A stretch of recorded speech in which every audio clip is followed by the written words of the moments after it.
মধ্যমগ্রামের শুভেন্দু অধিকারীর ঘনিষ্ঠ সহযোগী চন্দ্রনাথ রথের গাড়ি দাঁড় করিয়ে গুলিতে ঝাঁঝরা করে দেওয়া হয়। আর এই ঘটনার পর বাংলার রাজ্য রাজনীতিতে উত্তেজনা চরমে উঠেছে। এই ঘটনার পর বিজেপি নেতা নেত্রীরা ঘটনাস্থলে পৌঁছন। যে বা যারা চন্দ্রনাথ রথকে খুন করেছে তাদের যোগী সরকারের মতো এনকাউন্টার করে মারা উচিত। আর এই মন্তব্য করেছেন বিজেপি নেতা। আর এই সব মন্তব্য সামনে আসতেই নতুন করে বিপদের গন্ধ আসছে। আর তাতে করে প্রশ্ন উঠতে শুরু করেছে, তাহলে কি এবার উত্তরপ্রদেশের যোগী সরকারের মডেল বাংলায় চালু হবে? বুধবার রাতে উত্তর 24 পরগনার মধ্যমগ্রামে এই হামলার ঘটনা ঘটে। সূত্রের খবর, বুধবার কিছু কাজ সেরে বাড়ি ফিরছিলেন চন্দ্রনাথ রথ। সেই সময় থেকেই একটি ছোট ধূসর রঙের গাড়ি তাঁর গাড়ির পিছু নেয়। বেশ কিছুটা রাস্তা অনুসরণ করার পর আচমকাই চন্দ্রনাথের গাড়ির সামনে এসে দাঁড়ায় সেই ছোট গাড়িটি। তারপরেই গুলিতে ঝাঁঝরা করে দেওয়া হয় চন্দ্রনাথ রথকে। আর এই ঠান্ডা মাথার খুনের নেপথ্যে তৃণমূলের সেকেন্ড ইন কমান্ড অভিষেক ব্যানার্জির হাত রয়েছে বলে মনে করছেন বা অভিযোগ করছেন বিজেপির অর্জুন সিং। তার মতে শার্প শুটার লাগিয়ে অভিষেক এই কাজটা করেছে। তিনি ঘটনাস্থলে পৌঁছে সাংবাদিকদের মুখোমুখি হয়ে বলেন, পরিস্থিতি খুবই খারাপ, 3টে গুলি লেগেছে, পুরো প্ল্যানিং করে মারা হয়েছে। এই ঘটনার পিছনে টিএমসি আছে। অভিষেক ব্যানার্জির এক পুলিশ আধিকারিক আছেন যিনি এই ধরনের দুষ্কৃতীদের সংগঠিত করেন, তিনি এই কাজ করছেন। এটা একটা মেসেজ দেওয়া হয়েছে, অপরাধীকে ধরে যোগী সরকারের মতো এনকাউন্টার করা উচিত। কি বলছেন অর্জুন সিং, শোনাবো। स्थिति बहुत खराब है, एकदम यंग लड़का, 3 गोली प्रोफेशनल शूटर के द्वारा या ट्रेंड एजेंसी शूटर।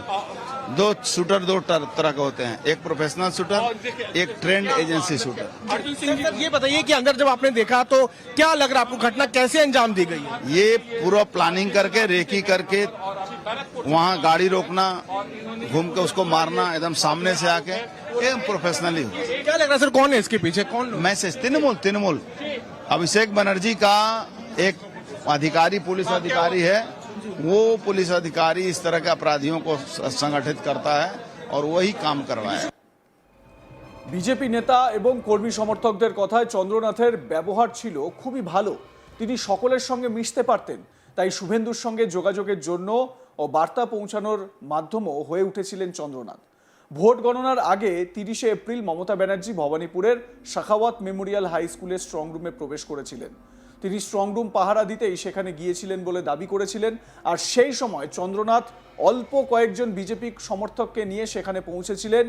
আসলে সেদিন রাতে শুভেন্দু অধিকারী নিজের শহর কাঁথিতে চলে যান, তাই গণনা কেন্দ্রের বাইরে প্রতিবাদ কর্মসূচিতে নেতৃত্ব দেন চন্দ্রনাথ। ওই দিন পুলিশের সঙ্গে তীব্র বাকবিতণ্ডায় জড়াতে দেখা যায় চন্দ্রনাথকে। তার অভিযোগ ছিল, মমতা ব্যানার্জি ভিতরে থাকার সময় একটি তৃণমূলের প্রচার গাড়ি বেআইনিভাবে গণনা কেন্দ্রের একেবারে পাশে দাঁড় করানো হয়েছিল। আর এই অভিযোগের পরই বিজেপি কর্মীরা বিক্ষোভ দেখাতে শুরু করেন। পরে পুলিশ ও সিআরপিএফ এর হস্তক্ষেপে গাড়িটি সেখান থেকে সরানো হয়। খবর পেয়ে ঘটনাস্থলে যান শুভেন্দু অধিকারী।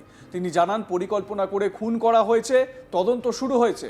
অত্যন্ত হৃদয় বিদারক ঘটনা। শুভেন্দু অধিকারী হাসপাতালে গিয়ে কি বলেন শুনুন। 2-3 दिन रेकी करके फुल्ली प्री प्लान पुलिस ने इन्वेस्टिगेशन चालू किया। स्टेट का सीनियर पुलिस अफसर लोग आया। हम लोग बहुत पेनफुल हार्ट में ये जो मर्मांतिक हादसा हुआ इसका निंदा करने का कोई भाषा आप लोग का पास नहीं। এই ঘটনার পর রাজ্য পুলিশের ডিজি সিদ্ধিনাথ গুপ্তা সাংবাদিকদের মুখোমুখি হয়ে জানান, দুষ্কৃতীদের গাড়ি সিজ করা হয়েছে, সঙ্গে ভুয়ো নাম্বার প্লেট গাড়িতে লাগানো হয়েছিল। ঘটনার তদন্ত শুরু হয়েছে। ডিজিপি সিদ্ধিনাথ গুপ্তা কি বলছেন এই ফেক নাম্বার প্লেট প্রসঙ্গে শোনাবো আপনাদের। আমরা ইনভেস্টিগেশন স্টার্ট করেছি। যে গাড়ি ওই ক্রাইম মধ্যে ব্যবহার করা হয়েছে 4 হুইলার, সেটা আমরা সিজ করেছি। আস্তে আস্তে আস্তে প্লিজ, আস্তে স্যার বলুন স্যার। স্যার বলুন স্যার। আমরা ইনভেস্টিগেশন স্টার্ট করেছি। যে গাড়ি ক্রাইম মধ্যে ব্যবহার হয়েছে সেই গাড়িটা সিজ করা হয়েছে। সেটা দেখে মনে হচ্ছে যে ওই গাড়ির নাম্বার প্লেটটা টেম্পার করা হয়েছে। সেই শিলিগুড়িতে গাড়ি একটা রেজিস্টার্ড, সেইটা নাম্বার প্লেট এখানে ব্যবহার করা হয়েছে, কিন্তু এটা ফেক নাম্বার প্লেট। আমরা যে ফায়ার কার্ট্রেজ আছে কিংবা লাইভ রাউন্ড ওগুলো পেয়েছি, বাদ বাকি জিনিসটা আমরা আই উইটনেস সব কিছু দেখে আমরা ইনভেস্টিগেশন মধ্যে এগোচ্ছি। এই মুহূর্তে এর থেকে বেশি বলা সম্ভব না, আমরা ইনভেস্টিগেশন এগোচ্ছি। এ বিষয়ে চন্দ্রনাথ রথের মা তিনি কি বলছেন, তার গলা থেকে কথা বেরোচ্ছে না। যদিও ছেলের এই মৃত্যুর নেপথ্যে বা ছেলেকে এই খুন করার নেপথ্যে তৃণমূলের ষড়যন্ত্র রয়েছে বা তৃণমূলের পরিকল্পনা রয়েছে বলে অভিযোগ করেছেন চন্দ্রনাথ রথের মা। শুনুন। কি চাইছেন আপনি? আপনার মা, সন্তান হারা মা, এটা আমাদের ভাষায় বলা হচ্ছে। আমি চাইছি দোষীরা শাস্তি পাক। কি শাস্তি চাই? আমি একজন মা, আমি চাইবো না তাদের হোক, কিন্তু যাবজ্জীবন কারাদণ্ড চাইছি। আর চাইছি যে আমরা ভারতীয় জনতা পার্টি করি বলে আমরা আজকে ক্ষমতায় আসার জন্য আমাদের সভাপতি বিরোধী দলনেতা যখন বলছেন সুশৃঙ্খল ভাবে থাকতে, তখন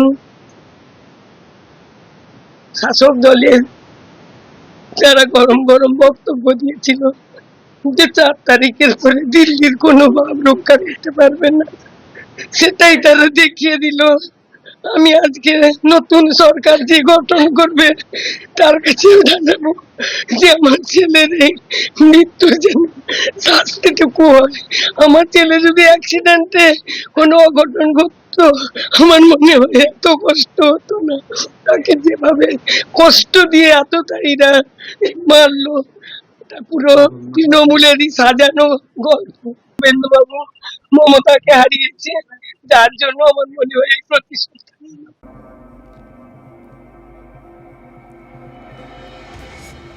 অর্জুন সিং অভিযোগ করছেন যে শার্প শুটার আনা হয়েছে, প্রফেশনাল শুটার আনা হয়েছে, সেই প্রফেশনাল শুটারদের দিয়ে এই খুন করা হয়েছে। তার বক্তব্য যে অভিষেক ব্যানার্জির, তার অভিযোগ যে অভিষেক ব্যানার্জির একজন পুলিশ আধিকারিক আছে, পরিচিত পুলিশ আধিকারিক রাজ্যের, তাকে দিয়ে নাকি এই ধরনের কাজ করানো হয়, তাকে দিয়ে নাকি এই শার্প শুটারদেরকে কন্ট্যাক্ট করানো হয় বা তাকে দিয়ে এই ধরনের কাজ করানো হয়। আমরা কথা বলেছিলাম এই চন্দ্রনাথ রথের বন্ধু কাসিম নামে একটি ছেলে, তার সঙ্গে আমরা কথা বলেছিলাম। সে আজ তাক বাংলাকে জানিয়েছে যে এই